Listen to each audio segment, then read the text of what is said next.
Look at that view. What the hell? What's up everyone? Welcome to New Zealand. That is the Mount Cook National Park. I'm staying in a place called the Hermitage Hotel, and with this epic view, I thought I would finally address all those questions that you guys asked me in my Instagram. So if you don't follow me on Instagram, about a week ago, I published a post and I just said I was planning to do a Q&A and I was gonna answer some of your Qs. So here's my A's to your Qs. In the past, I've done these as live videos, but the internet in New Zealand is so bad that unfortunately I can't do it as a live video, so I'm doing it as a recorded one. Anyway, let's jump straight into it. Question number one. By the way, I did also mention on the day that I posted this Instagram, on the day that I was vlogging, so I've been vlogging throughout this New Zealand trip, I was gonna do a Q&A. That video has yet to be edited and come out, so I'm probably gonna do two Q&As. This is gonna be the Instagram one, and I'll do one for all of you guys in the comments on YouTube when that vlog comes out. Don't know when it's gonna be a bit all over the place. But anyway, hopefully you've been enjoying the New Zealand vlogs. Right, so you guys asked a ton of great questions and let's jump through them. So, quick thoughts on the X-T10. Well, if you haven't seen my video about it, then go and check that out. I did that in Thailand. Otherwise, quick thoughts. Phenomenal camera, easy to use, perfect for a beginner or a semi-professional, extremely portable, great for travel, just one of the most enjoyable cameras I've ever used. Love the X-T10. There's also the X-T20 out now, if you want to go for a slight upgrade on that, or even higher, go for something like the X-T2 or the X Pro 2, something like that. What was your first camera and photo you were really proud of? So camera-wise, I'm gonna go for my first DSLR, which was way back in 2006. Before that, I'd been shooting a lot with like 35mm point and shoot cameras since I was about 8 or 9. But the first DSLR I ever owned was the Canon 350D. So if you think of that line of cameras now, I think we're now up to like the 800D. So 350D was one of the original in that series. In America, they called it the Rebel, I think it was. The very first one was the 300D. Small little camera, 8.2 megapixels, shot 3 frames a second. You know, it was a pretty big deal for me when I got it. Still took great photos, to be honest. One thing that I laugh about now if ever I see them is how small the screen was on the back.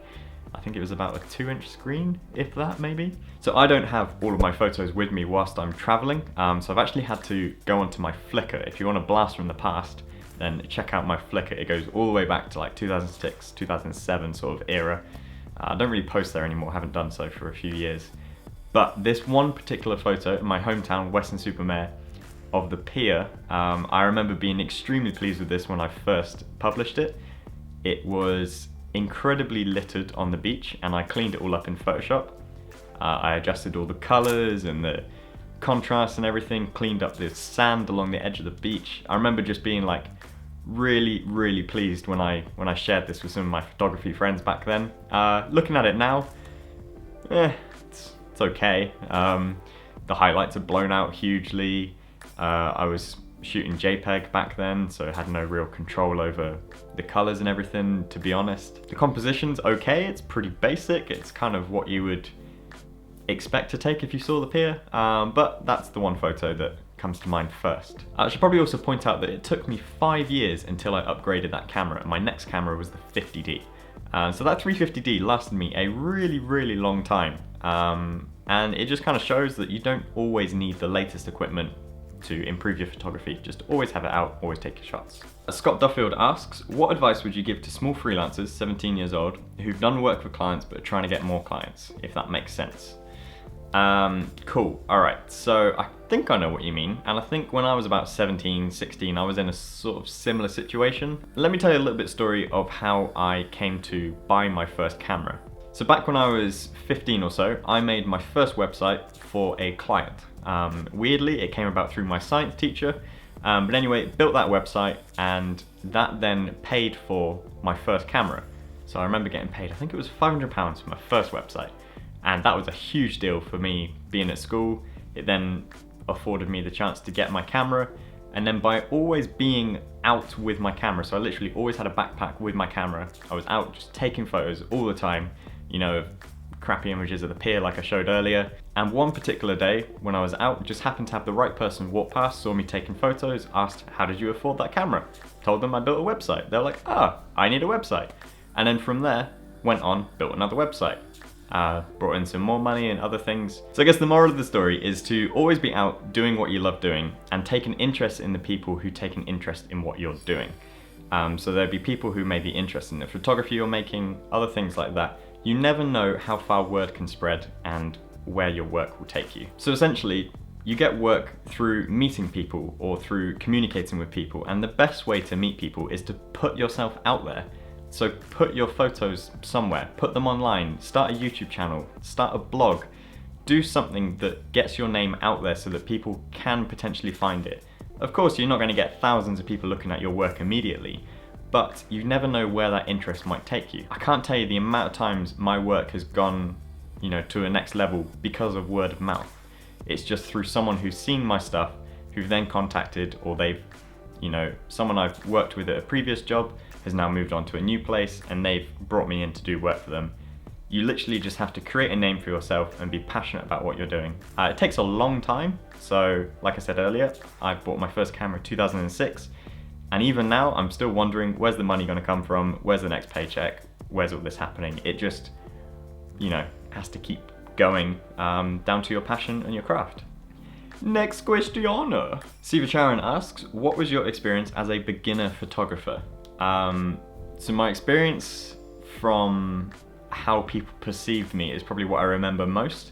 I remember constantly being, not like pointed at, but just made a point of that I always had a camera with me. My dad always said all the time that I had a parachute with me or a turtle shell or whatever. He's since got into photography, and joke's on you now, Dad, because you've got a backpack as well. So my beginner experience was just kind of taking shots of just anything and everything. If you go to, cafe or something, you're taking shots of your coffee cup and whatever, and you're just getting it at nice angles and experimenting how things worked. Just saying that reminds me of how many photos I had that the white balance was completely off. It took me a while to really understand how white balance properly worked. Going through photos and having continuous amounts of disappointment of why your photos weren't that great, but then you get that one photo that just like makes you so happy and you realize it's all totally worth it. And then another aspect to being a beginner photographer is that you always feel like you're chasing a never-ending dream of your levels. Even now, so I've been doing this for like 11, 12 years or so, I don't think I'm anywhere near my peak or best that I could ever be with photography. I feel like I'm still just getting started. If I look back to a few years ago, I thought I was doing okay photography wise, but now when I look back, I'm like, no way, mate, what are you on about? Which now in my current situation, I look forward and I see where I want to be, but I know in a couple of years' time, I'm gonna be exactly the same guy as I am now, looking back on 2 years ago thinking, what the hell are you on about? So that's the great thing with photography, you're always getting better. The more you're shooting, the further you can go with it. So even though you may be taking hundreds, if not thousands of shots in a single day, sometimes just having that one good photo makes it all worth it. And as Ellie has just pointed out to me, it can be a bit of an addiction. So photography definitely is an addiction. I am addicted to taking photos. I love the actual process of taking a photo and I love filming things.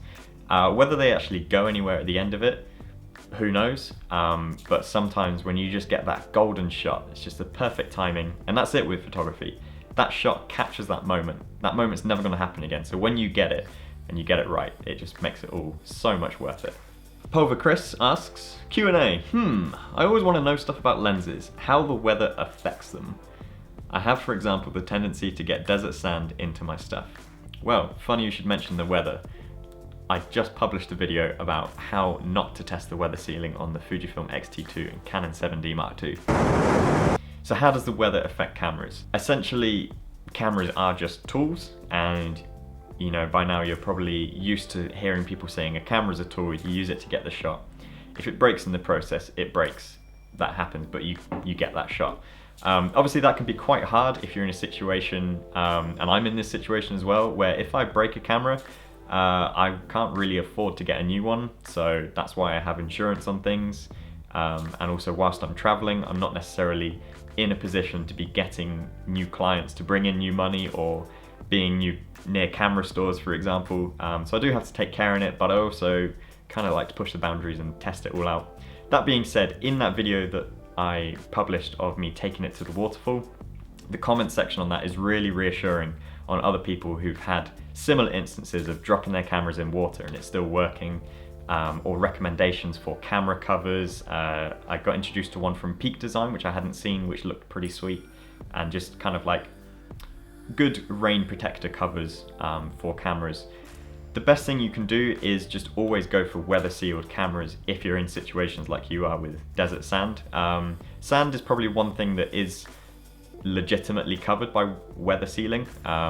No camera is perfectly weather sealed for rain or for moisture and other things. Sometimes it's the humidity that's the problem rather than actually rainfall. So yeah, I guess the best thing is to kind of like look after it in a way, like having your camera out whilst you're shooting rather than just always having it out, putting it into a bag. Carrying a microfiber cloth with you is a huge thing that can make a difference. I've recently started doing that and it just dries up a camera so much faster than anything else. Otherwise, look to some rain covers and other things. I personally find they get in the way of shooting a lot of the time, but if you need it, then it's an option. And they're fairly inexpensive as well. Luke's Lifelong Expedition asks, what is your favorite camera and lens? Ooh. Favorite camera is difficult. Very difficult. I have favorite cameras for particular needs. Favorite lens, on the other hand, one that just brings so much joy to my heart whilst I'm using it, is the Canon 70-200 f2.8L. It is a beast of a lens. It is just so sharp, so fast to use photography wise for autofocus. In video, it just creates this nice creamy, silky background with bokeh. I love that lens so much. It's built like an absolute tank. It's solid, it's heavy, which feels great. You just feel like it can work. It's a proper power horse. Favorite camera, on the other hand, as you guys know, I'm using the Fujifilm X-T2 a lot for photography. I am absolutely loving that camera. I love the photos that come out of it. The usability of it is so enjoyable. I still have a sweet spot for my 7D Mark II. I love how that feels. It just, again, like the 70-200, it feels solid. It feels like it's going to get the job done. I guess right now, I'm probably going to say the X-T2 is my favorite camera that I'm using. That will probably change in 6 months to a year as new cameras come out and other things. But that 70-200 has been my favorite lens for a long time. I love that guy. Weirdly though, X-T2 and 70-200 not natively compatible. You can probably get an adapter though. Favorite travel locations and why? Instantly, Japan. It is the most inspired place I have ever felt, particularly in the dense city centers of places like Tokyo. It's just, the way that everything kind of functions and works is just so fresh to my eyes as a Western European. Seeing it from that like Asian perspective, but like that high class premium Asian, everything's clean, everything functions so well. I love Japan for so many reasons, but photography is probably the top reason. The way that everything looks is so interesting and so exciting for me. Can't wait to go back there. Jake Trainer asks, you've been avoiding this topic for a while now. Details on your grading process. That is coming, Jake, don't you worry. I've started a little mini series. I'm going to be filming that whilst I'm in Queenstown next week. So grading coming soon. Keep your eyes peeled for that. Make sure you click that bell notification icon and you'll get your push notification when that goes live. Is Spain among your future travel plans? Which type of photography is easier, landscapes or portraits? And that was asked by Malu's Closet. Spain isn't really at the top of my list. Sorry. I've been to Spain a lot of times when I was younger. There's kind of a bit of a stigma between Spain and the UK as being like, oh, where are you going on your summer holiday? Oh, Spain. It's just a simple destination. That being said, Spain does have some beautiful looking locations. I would still like to visit them, but it's just not at the top of my priority at the moment for travel. However, I did love Barcelona when I was there. That was a creative little city that I absolutely loved. I'd like to go back there and film a video because at that time I was only doing photos. Which type of photography is easier, landscapes or portraits? I'm not much of a portrait photographer. I've never had a great connection between the camera and people and kind of mediating that. It's something that I want to improve on. I definitely want to include more people within my photos. So you may have started to notice I'm doing it a little bit more. That to me is out of my comfort zone. Landscape photography, I used to do a lot of like what I would call like dad landscapes, which is, you know, heading out with your tripod and doing long exposures and stuff. Nothing against that as a style of photography, it's just I tend to try and work at a faster pace, and that's why travel and lifestyle kind of takes my interest a lot more. Which is easier though. I feel like I may have just offended loads of landscape photographers then. I do apologise. Which is easier? I probably would say I am more comfortable doing landscape than portrait, but there are other people I know who are way more comfortable communicating with the person who gives them feedback and interaction, whereas a landscape doesn't respond to what you're talking to or about-ish. Yeah. Sorry, landscape photographers. Lotusinda asks, was there any moment or person that sparked your passion for photography? There is one person that comes to mind immediately when I think of like continually sparking a passion for photography, and that is Chase Jarvis. If you guys don't know about Chase Jarvis, then look him up. He was one of the first photography channels on YouTube to really make it big. I remember way back in like 2006 or 2007 or something. Bearing in mind YouTube was only a year and a half old at that point. Hi there, I'm Chase Jarvis. And we have developed a little case that will hold a 15-inch MacBook Pro. This case is a Pelican 1490. He was just killing it with behind the scenes shoots, going through like gear bags, going through his like location based work.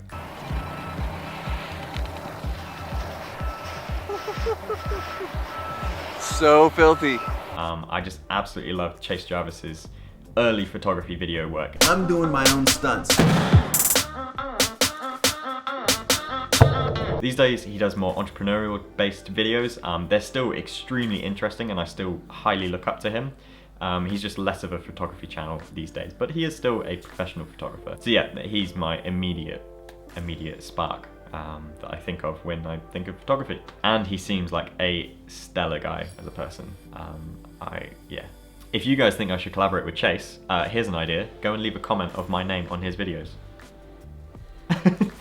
Jashandeep asks, was there a time when you just wanted to go home? I actually thought this was a very sweet question. So obviously I've been traveling now for over a year. I've not been back to London during that time. Yeah, there are times when I miss London. I've since booked tickets to go back to London for the middle of this year, and I'm starting to think maybe I should have done it later because I'm not ready to go home yet. If you had a chance to go back to a location to reshoot a film, where would you go and why? I just mentioned Barcelona, so definitely gonna go with that. At the time I didn't have a camera that did video, now I do, so I'd love to make a video in Barcelona. Miles R Photo asks, what's a good place to travel that isn't too expensive but still very photogenic? I've actually had a look on your profile and you are based in Canada. Canada is one of the top locations I want to go to. So I would say stay in Canada, mate. Just explore in your own backyard somewhere. The biggest tip for exploring your hometown for photography purposes, I know it's so hard to find that like interesting perspective in your hometown. The biggest tip I can give is just going out with your camera in hand. Literally just have your camera in hand and just start taking photos. As you start reeling them off, you start to feel into the flow of things, and then you may start spotting things that you never really saw before. So many times I hear people saying, oh, my hometown's boring, it's not photogenic, and they walk about, you know, on their way to work or something. They don't actually have their camera with them. It makes a huge difference going out with your camera physically in your hand, not in your bag, in your hand. Point it about and see what you find. Maybe take a different walk to a location that you normally go to. Maybe you'll find something different. Take the longer route. Go with a friend. Go with someone who hasn't been to your area and take them around. Kind of point stuff out and see what sparks their interest, and then maybe take photos of that or document how they're getting interested in what you're looking at. There's plenty to see and do in your hometown, and if you live in Canada, I mean, come on, mate. Otherwise, if you want somewhere that's cheap and you're not from Canada and you're from somewhere else in the world, then Southeast Asia is one of the cheapest places you can go that I find really photogenic. Depending on where you're coming from, could be expensive to get there, but the actual lifestyle of things is extremely cheap there, and I find it super photogenic. What apps do you use on your phone that would be useful? Also, how has your photo style progressed over the years? That was from Aaron Vanderpoel. Aaron, thanks for commenting. I see you comment and watching for a long time now. Thanks for your continued support. So apps I use on my phone. So I've mentioned this a few times before, is an app called Ryzen. and I use that to find when the golden hour is for a location that you're at, either present day or in the future or in the past, so you can actually plan your trip around those golden moments of sunshine. It's the best time for taking photos, and you can set alerts and everything. So Ryzen is number one that comes to my mind. Otherwise, another one I was using just yesterday, but I've been using for quite a while. I don't open it that often, but yesterday I specifically wanted to use it, was the photographer's ephemeris. I think I'm pronouncing that right. And that's a way that you can see where the sun will rise and set on a map. So I wanted to use it here because I wanted to know where the sun would rise between these mountains. Turns out sunrise was really crap this morning, so I didn't do that. How has my photo style progressed over the years? So I remember the first few years, my editing style has changed most, rather than the actual photography style. That's just always been like finely tuned. But my editing style, I remember doing like really sort of dark and grungy and high contrast photos. They looked awful. Even as I was doing them, I remember just like having to tell myself that it looked good when it really didn't. So that has kind of changed a lot. I've kind of like lightened things up a bit. I never really fell down the route of oversaturating things. I see that a lot among other photographers. My photo style though, in the past year and a half, I've really tried to pay attention to how to improve my photos. So I'm always continually looking to do that, but I've been really analyzing how I enjoy other people's photos and what I want to do with mine. And I think I want to include more sort of like finer details of points of interest within photos. So if it's like putting people in landscapes, whereas before I would just do landscapes. Yeah, that's just a quick thought that comes to mind. Next question. Melody Black asks, what is your dream camera? The dream camera that will never exist will be a DSLR shaped form factor, probably mirrorless, that will have easy and fast switching between photo and video. Specifically when going into either of those modes, it has a set memory for what the settings were. So for example, in video, I always want to have my frame rate to be at 180 degrees of, my shutter to be at 180 degrees of my frame rate. Aperture set to whatever, maybe there's an ND filter built in that just kind of like comes on as soon as you go into video mode. One that can record like just super fast resolutions in like, you know, all sorts of log format, raw format, whatever. And then photo wise, you flip it back over, it's back into the settings you just had. Your picture profiles are perfect for photos. Pretty much the best of a video camera, the best of a photography camera in one system, that is super sharp, doesn't have any faff of like changing all your lenses and stuff. You just got one awesome lens that just works as well as a prime, as well as a telephoto. By now you're probably realizing all of this is never going to happen because it's just not physically possible. Unfortunately, you're always going to have a camera that is never quite right. So that being said, if two cameras had a baby and I would adore that love child, it would be from the Sony a7S II and the Fujifilm X-T2. If they kind of got it on and something popped out from there, that would probably be pretty sweet. I love the video in the Sony cameras. The video in Fujifilm is great, but the usability of the video in Sony is just a little bit better, I'd say. And I love the photos and the experience of the Fujifilm more so than the Sony. Mash them together. Yeah. Okay, and then Mehdi asks, by the way, I still don't think I'm pronouncing your name right. And again, just like Aaron, you guys have been watching for a long time, since like way early days. He's asking, what would you work if you couldn't do something creative like photography, videography, or design? Well, way back in school, I had a knack for maths and statistics, and that was kind of like my thing. Like that was my highest grade all over pretty much. So I guess I'd probably work as a statistician doing something numbers based. I'm still fanatical about numbers. I love looking through analytics and other stuff and finding ways that you can present stats in different ways and how you can like change perception on things. So it'd probably be something to do with that. Funny, that's the way that things went. As I went into creative roles and as I've done like web development and other things, they have all come back together. So I now design websites, build websites. When you're coding stuff, you're using a lot of numbers, using a lot of algebra and other things as you're, you know, designing and coding algorithms. And then as I'm filming things in photography and I'm publishing that, I'm then analysing the statistics and the analytics of everything, of how that's being read and pushed around the world. So it does all come back together, and I think that's why I've had so much enjoyment from going solo and creating stuff for myself, because you kind of have your eye in so many different things. You're not just the content creator, you're like, you know, the business analyst, you're the production assistant, you're whatever, you're everything all together.